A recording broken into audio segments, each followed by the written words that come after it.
വാർത്തയിലേക്ക്. ജമ്മുകാശ്മീരിലെ കുൽഗാമിൽ സുരക്ഷാ സേനയും ഭീകരരും തമ്മിൽ ഏറ്റുമുട്ടൽ. കാഡർ മേഖലയിൽ സംശയാസ്പദമായ നീക്കങ്ങൾ കണ്ട് സുരക്ഷാ സേന പിന്തുടർന്നതോടെ ഭീകരർ വെടിയുതിർക്കുകയായിരുന്നു. ജമ്മുകാശ്മീർ പോലീസും കരസേനയും ചേർന്നാണ് ദൌത്യം നടത്തുന്നത്. വിശദാംശങ്ങളുമായി അർജുൻ പീതാംബരൻ ചേരുന്നു. Arjun, good morning. അവിടെ നിന്ന് നൽകാൻ കഴിയുന്ന ഏറ്റവും പുതിയ വിവരങ്ങൾ എന്താണ് ഈ ഭീകരരെ കീഴടക്കുന്നതുമായി ബന്ധപ്പെട്ട്?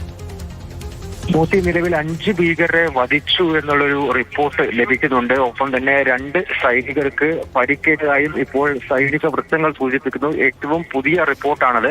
ഇന്നലെ രാത്രി മുതൽ തന്നെ പ്രദേശത്ത് തിരച്ചിൽ ദൗത്യം ഉണ്ടായിരുന്നു. ഈ ബേഹിബാഗ് കാഡർ മേഖല എന്ന് പറയുന്നത് ഒരു വനപ്രദേശമാണ്. അവിടെ ഇത്തരത്തിൽ ഭീകരർ ഉണ്ട് എന്നുള്ളൊരു സംശയം ഉണ്ടായതിനെ തുടർന്ന് ഇന്നലെ രാത്രി മുതൽ തന്നെ അവിടെ വലിയ തോതിൽ സൈനികരും പോലീസും ചേർന്നൊരു തിരച്ചിൽ ദൗത്യം നടത്തിയിരുന്നു.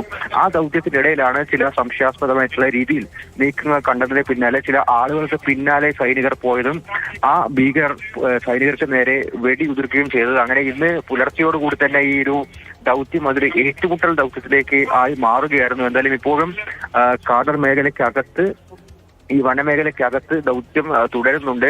പ്രധാനമായിട്ടും തിരച്ചിൽ ദൗത്യം തന്നെയാണ്. എന്തായാലും 5 ഭീകരരെ വധിച്ചതായിട്ടുള്ള റിപ്പോർട്ടുകളാണ് സൈനിക വൃത്തങ്ങൾ ഇപ്പോൾ പങ്കുവയ്ക്കുന്നത്. 2 സൈനികർക്ക് ഈ ഏറ്റുമുട്ടലിൽ പരുക്കേറ്റിട്ടുണ്ട്. ഇവരുടെ നില എന്താണെന്നുള്ള കാര്യത്തിൽ ഇപ്പോൾ ഒരു വ്യക്തമില്ല.